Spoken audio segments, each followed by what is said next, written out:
Hello dear viewers, मैं हूं मधु और स्वागत है आपका मेरे चैनल ट्विंस मामा में। मेरे कई व्यूअर्स ने रिसेंटली मुझे ये बताया कि उनको अपनी प्रेगनेंसी के दौरान काफी नींद रिलेटेड इश्यूज रहते हैं, तो मुझे लगा वीडियो बना के आपसे बता देती हूँ कि क्या प्रेगनेंसी में नींद ना आना एक कॉमन बात है और आप ऐसा क्या कर सकती हैं जिससे आपको एक अच्छी नींद आए थ्रू आउट योर प्रेगनेंसी। तो चलिए बात करते हैं इस बारे में। आइडियली जैसे आमतौर पर कहा जाता है कि आपको 7 से 8 घंटे रात को सोने चाहिए, तो प्रेगनेंसी में भी आपको उतनी नींद की ज़रूरत होती है। इसके अलावा दिन में भी आपको 1 से 1.5 घंटे सोने की आदत डालनी चाहिए, ताकि इससे आपके बच्चे को जो ब्लड सप्लाई है वो ज़्यादा जा रहा हो और ब्लड सप्लाई से ही बच्चे को न्यूट्रिएंट्स दी जाता है, तो बच्चे का ग्रोथ सही रहता है। लेकिन मेरी अपनी ट्विन प्रेगनेंसी के एक्सपीरियंस से मैं कहूंगी और आई फील इससे सारी वुड बी मॉम्स और मॉम्स अग्री करेंगी कि अच्छे से सो पाना बहुत ही मुश्किल होता है प्रेगनेंसी में। वो चाहे आप किसी भी ट्राइमेस्टर की बात कर लें, लेकिन because of various hormonal changes, for example आपकी बॉडी में रिलैक्सिन हार्मोन प्रोड्यूस होता है। इससे क्या होता है कि आपके जॉइंट्स में एक पेन का इश्यू हो जाता है। इसके अलावा मानो आपकी पूरी बॉडी ही एक ट्रांजिशन के फेज में हो, सारे सिस्टम्स में कुछ ना कुछ बदलाव आते रहते हैं, तो इसकी वजह से आपको नींद आने में काफ़ी कठिनाई होती है। इसके अलावा अगर फर्स्ट ट्राइमेस्टर की बात करें तो आपको वॉमिटिंग का इश्यू रहता है, आप यूजुअली ज़्यादा लेथार्जिक रहती हैं, टेंशन में रहती हैं, नई नई प्रेगनेंसी होती है, आपके ब्रेस्ट टेंडर होते हैं, तो इन सब वजहों से आपको नींद नहीं आती। इसके आगे आपका बेबी बम्प बड़ा हो जाता है, आपका बैक पेन का इश्यू शुरू हो जाता है, रात को बहुत बार बाथरूम जाना पड़ता है तो नींद टूटती रहती है, भूख ज़्यादा लगने लगती है तो इसकी वजह से मिडनाइट स्नैकिंग के लिए आपको उठना पड़ता है, इरिटेशंस होते हैं, इमोशनल बहुत सारे चेंजेस होते हैं, तो आप सोना चाह कर भी नहीं सो पाती, बहुत सारे थॉट्स आते रहते हैं आपके दिमाग में रिलेटेड टू लेबर, डिलीवरी, इसके आगे बेबी केयर। इन सब को भुलाकर अगर आप सोने की फिर भी कोशिश करें तो आपको गैस्ट्रोएसोफेजियल रिफ्लक्स रहता है, एसिडिटी रहती है, आपको बेबी बम्प को पोजीशन करके एक कंफर्टेबल पोजीशन लाने में प्रॉब्लम रहता है, या फिर आपको क्रैम्प्स होते हैं, सिर में दर्द होता है, बेबी किक करता रहता है, और इसके अलावा ये स्ट्रेस ज़्यादा सताता है कि मुझे सोना चाहिए पर मैं सो नहीं पा रही हूँ। तो इन सब कारणों से नींद की धज्जियाँ उड़ जाती हैं। ये आई फील बहुत सारी मॉम्स के साथ होता है और रिसर्च में भी पाया गया है कि 50% प्रेग्नेंट महिलाओं को ये नींद के इश्यूज रहते हैं, तो ये बहुत ही कॉमन इश्यू है। अब बात करते हैं कि इससे आप कैसे निपट सकती हैं। पहली बात है कि आपके पोजीशन ऑफ स्लीप को आप सही करें। आजकल प्रेगनेंसी पिलोज आते हैं, आप उनका इस्तेमाल कर सकती हैं।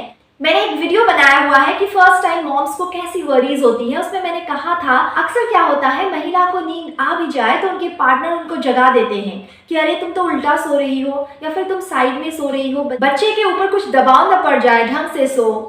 तो मैं आपको यहाँ बता दूं कि फर्स्ट ट्राइमेस्टर में पेट के बल सोना भी सेफ है। सेकेंड ट्राइमेस्टर ऑनवर्ड्स आपको लेफ्ट साइड लाइन में ज़्यादा सोना चाहिए और राइट साइड लाइन में भी आप सो सकती हैं, बट सीधा पीठ के बल आपको नहीं सोना चाहिए, इससे आपका ब्लड प्रेशर बढ़ सकता है। आप मेरी इस मेंशन वीडियो को भी ज़रूर देखें, इससे आपको इस बारे में डिटेल्स में एक एक्सप्लेनेशन मिल जाएगा।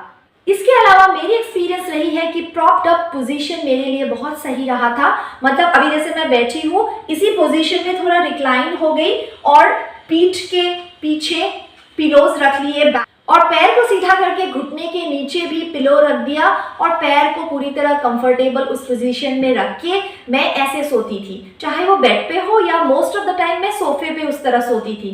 मतलब आप जैसे मूवी हॉल में होता है ना रिक्लाइनर, इस तरीके की किसी सीट पे सो सकती है, प्रोवाइडेड आपके पैर अच्छे से सपोर्टेड हो, पैर लटके हुए नहीं होने चाहिए, इससे आपको फिर स्वेलिंग की इश्यू हो सकती है।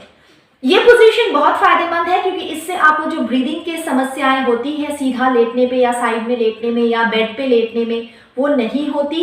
और इसके आगे जो सारे खाने का वापस आने का जो टेंडेंसी होता है गैस्ट्रोएसोफेजियल रिफ्लक्स का, स्पेशली थर्ड ट्राइमेस्टर में, ऐसी इश्यूज आपको नहीं होती हैं। इसके अलावा खुद को रिलैक्स करने के लिए मैं अपने हस्बैंड को फुट मसाज के लिए भी कहा करती थी। ये मेरी एक फ्रेंड ने आइडिया दिया था और believe me it works like magic. आपको बहुत रिलैक्सेशन फील होता है क्योंकि अक्सर प्रेगनेंसी के दौरान ऐसा लगता है कि आपके सोल ऑफ द फुट में कोई दर्द है या कुछ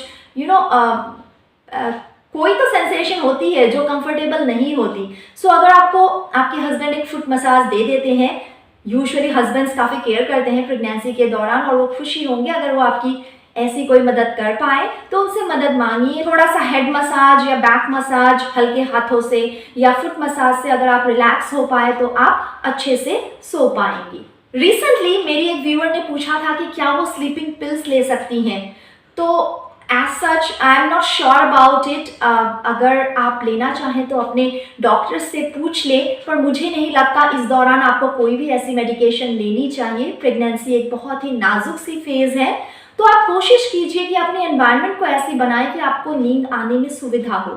फॉर एग्जाम्पल मैं क्या करती थी, अराउंड 9 PM ऑनवर्ड्स मैं कोई भी फ़ोन या फिर टीवी वगैरह नहीं देखती थी और अपने रूम के लाइट को डिम कर लेती थी और रिलैक्स करने की कोशिश करती थी। मोस्ट ऑफ द टाइम्स कुछ सूदिंग सॉन्ग सुन लिए या अपने हस्बैंड से थोड़ी बातें शातें कर ली, और इस दौरान मैं उनसे कहती थी थोड़ा फुट मसाज कर दो, थोड़ा सा हेड मसाज कर दो, तो इससे एक रिलैक्सेशन सा फील होता था। वैसे तो प्रेगनेंसी से पहले नींद ना आने की इश्यू मुझे कभी नहीं रही। जैसे ही बेड पे आओ आपको नींद आ जाए, ऐसा था। लेकिन प्रेगनेंसी के वक्त थोड़ा टाइम लगता है खुद को रिलैक्स करके उस स्लीपिंग मोड में जाने के लिए। तो खुद को थोड़ा टाइम दे रिलैक्स होने के लिए। 1-1.5 आवर में आपको अच्छे से नींद आ जाएगी। अक्सर क्या होता है, टीवी फ़ोन वगैरह अगर हम देखते रहें तो उससे हमारा ब्रेन स्टिमुलेट होता रहता है। ऑलरेडी आपको नींद आने में इश्यूज़ हो रही हैं और आप ब्रेन को और स्टिमुलेट कर रही हैं, तो सोने में असुविधा और बढ़ेगी ना कि कम होगी। कुछ लोग मेडिटेशन और रिलैक्सेशन के कुछ टेक्निक्स भी अपनाते हैं, आप ऐसा भी कुछ कर सकती हैं। एक अच्छी नींद के लिए प्रेग्नेंट महिला के लिए शायद एक और फैक्टर काम करे, वो है एक कंफर्टेबल टेम्परेचर। अगर मैं अपने प्रेगनेंसी के दिनों को याद करूं तो बहुत गर्मी थी, 3rd ट्राइमेस्टर में स्पेशली। मई जून जुलाई का महीना था और पहली बात तो मुझे ऐसे ही नींद नहीं आती थी और मेरी माँ और सास ने स्ट्रिक्टली मना कर दिया था कि एसी का इस्तेमाल नहीं करना है, इससे आगे जब बच्चा आएगा तो आपको बिना एसी के रहना होगा, तो आपको एडजस्टमेंट में प्रॉब्लम होगी, एट्सेट्रा एट्सेट्रा। तो मैं उनकी बात को टालना भी नहीं चाहती थी, मुझे लगा बड़ों की बात सुनने में बेहतरी है। बट अभी अगर मैं अपने उन दिनों को याद करती हूँ तो मुझे लगता है कि एक ऑप्टिमम टेम्परेचर अगर मैं अपने एसी में सेट करके सोती तो शायद मुझे बेहतर नींद आती। तो आप ऐसा कुछ ट्राई कर सकती हैं, इसमें कोई बुराई नहीं है। बच्चे के आने के बाद वही मेरी माँ और मेरी सास ने साथ साथ मेरे पीडियाट्रिशियन के रिकमेंडेशन से हमने बच्चों को एसी में ही रखा, क्योंकि काफ़ी गर्मी थी उस वक्त, तो 27-28 डिग्री अच्छा रहता था उनके स्किन रैशेस को बचाने के लिए, या वो प्री टर्म बेबीज़ थे तो उनके टेम्परेचर को रेगुलेट करने के लिए। तो ये थे कुछ बातें और tips regarding your sleep issues in pregnancy. I hope ये वीडियो आपके लिए इंफॉर्मेटिव रहा होगा। ऐसे ही पेरेंटिंग, प्रेगनेंसी, ट्विन मोमेंट्स और फिटनेस रिलेटेड टू मॉम्स जैसे वीडियोस देखने के लिए मेरे चैनल को काइंडली सब्सक्राइब कर लें और लाइक, शेयर एंड कमेंट ज़रूर करें। Thank you so much for watching my video. See you soon. Till then, take care.